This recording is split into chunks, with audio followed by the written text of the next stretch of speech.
അസ്സലാമു അലൈക്കും. ഞാനിന്ന് നല്ല അടിപൊളിയായിട്ടുള്ള ഒരു ബട്ടൂറൻ്റെ റെസിപ്പി ആയിട്ടാണ് വന്നിട്ടുള്ളത്. വിരുന്നേരൊക്കെ വരികയാണെങ്കിൽ ഡിന്നറിനായാലും അതേപോലെ ബ്രേക്ക്ഫാസ്റ്റിനായാലും ഒക്കെ ഉണ്ടാക്കി കൊടുക്കാൻ പറ്റിയ നല്ലൊരു ഐറ്റം കൂടിയാണ് ഈ ഒരു ബട്ടൂറ. പെട്ടെന്ന് തന്നെ ഉണ്ടാക്കി കൊടുക്കാൻ പറ്റും. നല്ലൊരു പൊന്തി വന്നിട്ട് നല്ല സ്പോഞ്ച് പോലെ ആയിട്ട് ഉള്ളൊക്കെ നല്ലതായിട്ട് നിൽക്കുന്ന ഒരു അടിപൊളി ബ്രേക്ക്ഫാസ്റ്റാണ് ഈ ബട്ടൂറ. ഈ ബട്ടൂറ ഇനി എങ്ങനെ ഉണ്ടാക്കാമെന്ന് നോക്കാം. എളുപ്പമാണ് ഉണ്ടാക്കാനായിട്ട്. ബട്ടൂറ ഉണ്ടാക്കാനായിട്ട് ഒരു കപ്പ് പാലെടുത്തിട്ടുണ്ട്. നേരെ ചൂടുള്ള പാലാണ്. അതിലേക്ക് 1 ടേബിൾ സ്പൂൺ ഈസ്റ്റും കൂടി ഇട്ട് കൊടുക്കാം. പാലിന് നേരെ ചൂടുള്ളതാണ്. പഞ്ചസാര 1 ടേബിൾ സ്പൂണും കൂടി ചേർത്ത് നന്നായിട്ടൊന്ന് ഇളക്കി മിക്സാക്കാം. ഈ ഇളക്കി മിക്സാക്കി ഇതൊന്ന് മാറ്റി വെക്കാം. ഒരു 10 മിനിറ്റ് നേരം. നമുക്ക് ബാക്കിയുള്ള പൊടികളൊക്കെ എടുക്കാം. 3 കപ്പ് മൈദയാണ് എടുക്കുന്നത്. 250 ml കപ്പാണ് 3 കപ്പ് എടുക്കുന്നത്.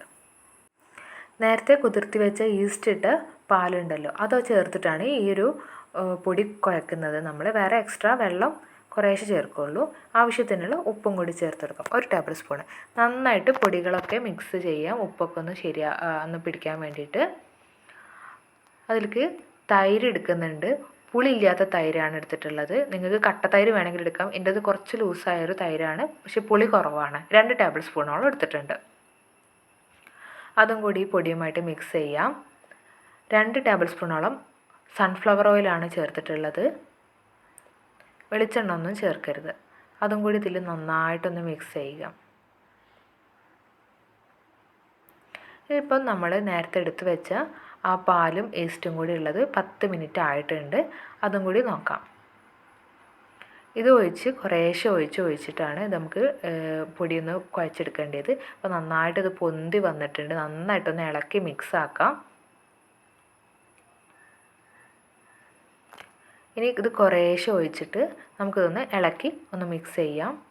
നമുക്ക് ഇതൊന്ന് ഇളക്കിയിട്ട് വേണമെന്നുണ്ടെങ്കിൽ മാത്രം വെള്ളം ഒഴിച്ചിട്ട് കുഴച്ചാൽ മതി. ഒരു നേര് ചൂടുള്ള പാലല്ലേ, അതുപോലെ തന്നെ വെള്ളം ഒഴിക്കുകയാണെങ്കിൽ തന്നെ നിങ്ങൾ നേര് ചൂടുള്ള വെള്ളം കൂടി ഒഴിച്ചിട്ട് കുഴച്ചാൽ മതി. കുറേശ്ശെ ഒഴിച്ച് ഞാനിത് കുഴച്ചെടുത്തിട്ടുണ്ട്. എനിക്കിപ്പോൾ ആ 1 കപ്പ് പാലിന് മതിയായിരുന്നുള്ളൂ. വേറെ എക്സ്ട്രാ വെള്ളമൊന്നും ഞാൻ ചേർത്തിട്ടില്ല. നിങ്ങൾ അഥവാ വെള്ളം വേണമെന്നുണ്ടെങ്കിൽ നേരെ ചൂടുള്ള, ഓവർ ചൂട് പാടില്ല, നേരെ ചൂടുള്ള വെള്ളം ഒഴിച്ചിട്ട് നന്നായിട്ടൊന്ന് കുഴച്ചെടുക്കാം. കുറച്ച് ടൈമൊന്ന് നന്നായിട്ടൊന്ന് കുഴച്ചെടുക്കണം.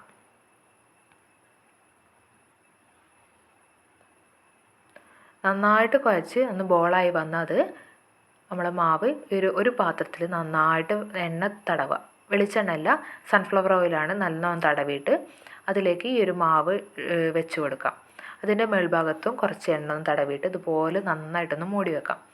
ഒരു പാത്രം കൊണ്ടോ അല്ലെങ്കിൽ ഇതുപോലെ ഒന്ന് മൂടി വെക്കാം. 2 മണിക്കൂർ നേരം ഒന്ന് മൂടി വെക്കണം. നമുക്ക് റെസ്റ്റ് ചെയ്യണം. ഇതൊന്ന് 2 മണിക്കൂർ കഴിഞ്ഞതിന് ശേഷം നമുക്ക് നോക്കാം. ഇങ്ങനെ ഒന്ന് മൂടി വെക്കുകയാണെങ്കിൽ നല്ലതാണ്. ഇപ്പോൾ ഏകദേശം 2 മണിക്കൂർ കഴിഞ്ഞിട്ടുണ്ട്. നമുക്കൊന്ന് തുറന്ന് നോക്കാം. നന്നായിട്ട് പൊന്തി വന്നിട്ടുണ്ട് മാവ്. ഇങ്ങനെ മൂടി വെക്കുമ്പോൾ നല്ല പെർഫെക്റ്റ് ആയിട്ട് തന്നെ പൊന്തി വരും. നമുക്ക് ഇടയിൽ ഗ്യാപ്പൊന്നും ഇല്ലാതെ തന്നെ. അപ്പോൾ നന്നായിട്ടൊന്ന് വിരലുകൊണ്ട് അമർത്തി വെക്കുമ്പോൾ നല്ല സോഫ്റ്റുള്ള മാവാണ്. എല്ലാം ഒന്ന് വെടിയിപ്പിച്ചിട്ട് കുറച്ചൊന്ന് നമുക്കൊന്ന് അമർത്തി വെക്കാം. ഒരുപാട് ഇട്ടിട്ട് പൊന്തി വന്ന മാവിട്ടിട്ട് കുഴക്കേണ്ട. കുറച്ചൊന്ന് നമുക്കൊന്ന് എല്ലാ ഭാഗത്തേക്കൊന്ന് ആക്കി ഒന്ന് കുഴച്ചെടുക്കാം, ബോളാക്കിയെടുക്കാം. ഒരു ഷേപ്പിൽ കുറച്ച് വലുപ്പമുള്ളൊരു ബോൾ എടുത്തിട്ട് നമുക്കിതൊന്ന് കുറച്ച് മൈദപ്പൊടി തന്നെയാണ് ഇട്ടിട്ട് ഒന്ന് പരത്തിയെടുക്കണം. ഓവറായിട്ട് പൊടി ഇടണ്ട. ആവശ്യത്തിനുള്ള പൊടി ഇടാം. നമ്മൾ ഒട്ടിപ്പിടിക്കരുതല്ലോ, അതിന് വേണ്ടി മാത്രം ആവശ്യത്തിനുള്ള പൊടി ഇട്ടിട്ട് നമുക്കൊന്ന് പരത്തിയെടുക്കണം. വല്ലാണ്ട് തിന്നാക്കണ്ട. ചപ്പാത്തിനേക്കാളും കുറച്ചും കൂടി കട്ടി ഉണ്ടാവണം. കട്ടിയിൽ പരത്തിയെടുക്കണം. കുറേശ്ശെ മാവ് തൂവിയിട്ട് ആവശ്യത്തിനുള്ളത് മാത്രം.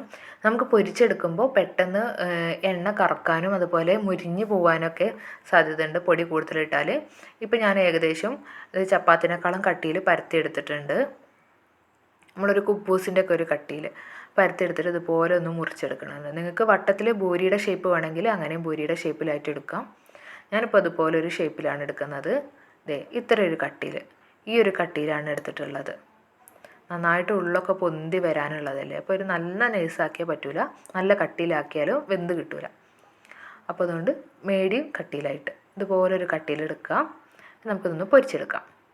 എണ്ണ നല്ലോണം ചൂടായതിന് ശേഷം ലോ മീഡിയം ഫ്ലെയിമിൽ തീ വെച്ചിട്ട് നമുക്കൊന്ന് പൊരിച്ചെടുക്കണം. അല്ലെങ്കിൽ പെട്ടെന്ന് തന്നെ കരിഞ്ഞു പോവുള്ളൂ, കളറ് മാറിപ്പോവും. നമുക്കൊരു കളറ് മാറരുത്, ഇതിന് ഒരു ലൈറ്റ് ഗോൾഡൻ കളറേ പാടുള്ളൂ. അതാണ് ബട്ടൂരയുടെ കളറ്, ലൈറ്റ് ഗോൾഡൻ കളറിൽ. പെട്ടെന്ന് പൊരിച്ചെടുക്കലൊക്കെ പെട്ടെന്ന് കഴിയും. റെസ്റ്റ് ചെയ്യാനുള്ള ഒരു ഇച്ചിരി ടൈം മാത്രമേ ഉള്ളൂ. മീഡിയം ലോ ഫ്ലെയിമിലാണ് തീ വെക്കേണ്ടത്. ഹൈ ഫ്ലെയിമിൽ എണ്ണയും ചട്ടിയൊക്കെ ചൂടായതിന് ശേഷം മീഡിയം ലോ ഫ്ലെയിമിൽ ഇട്ടിട്ട് നമുക്കൊന്ന് പൊരിച്ചെടുക്കാം. ഓയിലിലാണ് പൊരിച്ചെടുക്കേണ്ടത്, വെളിച്ചെണ്ണ ഒന്നും ചേർക്കരുത്, അതിൻ്റെ ഒരു ടേസ്റ്റ് വ്യത്യാസം വന്നു പോവുള്ളൂ. ഇനി അങ്ങനെ തന്നെ നമുക്ക് എല്ലാതും പൊരിച്ചെടുക്കാം. പെട്ടെന്ന് തന്നെ ഉണ്ടാക്കി കൊടുക്കാൻ പറ്റും, വളരെ ഈസി ആണേനും. ചപ്പാത്തി ഒക്കെ വെറുതെ കഴിച്ച് മടുത്ത് ഇവർക്കൊക്കെ നല്ല ടേസ്റ്റാണ് ഇത് ഉണ്ടാക്കി കഴിച്ചാൽ. പിന്നെ അതുപോലെ ചിക്കൻ കറിയിലേക്കായാലും മട്ടൻ കറിയിലേക്കായാലും അതേപോലെ നല്ല എല്ലാ കറിയിലേക്കൊക്കെ നല്ല ടേസ്റ്റാണ് ഈ ഒരു അപ്പം. നമുക്കിത് നല്ല സോഫ്റ്റായിട്ട് പൊന്തി വന്നിട്ടുണ്ട്, ഉള്ളൊക്കെ നന്നായിട്ട് പൊന്തിയിട്ടുണ്ട്. ഉള്ളൊക്കെ നല്ല പെർഫെക്റ്റായിട്ട് വന്നിട്ടുണ്ട്. എല്ലാവരും ഉണ്ടാക്കി നോക്കുക. ഇതിലേക്ക് കടലക്കറിയും പോലെ പനീറും അതൊക്കെ നല്ല ടേസ്റ്റാണ്, പനീർ ബട്ടറും ഒക്കെ നല്ല ടേസ്റ്റാണ് കൂട്ടാൻ. എല്ലാവരും ഉണ്ടാക്കി നോക്കുക. ഇത് പൊന്തി നിൽക്കുന്നത് പെട്ടെന്ന് തന്നെ ചുങ്ങി പോകുന്നില്ല, ഭൂരി പോലെ ഒന്നും ആവില്ല, കുറേ ടൈം ഇങ്ങനെ തന്നെ ആയിരിക്കും, പൊന്തി നിൽക്കുക ചെയ്യും. നല്ല സോഫ്റ്റ് ആയിട്ടുള്ളതാണ്. എല്ലാവരും ഉണ്ടാക്കി നോക്കാം. ഇൻഷാ അല്ലാഹ് നല്ലൊരു വീഡിയോ ആയിട്ട് നമുക്കിനി വീണ്ടും കാണാം.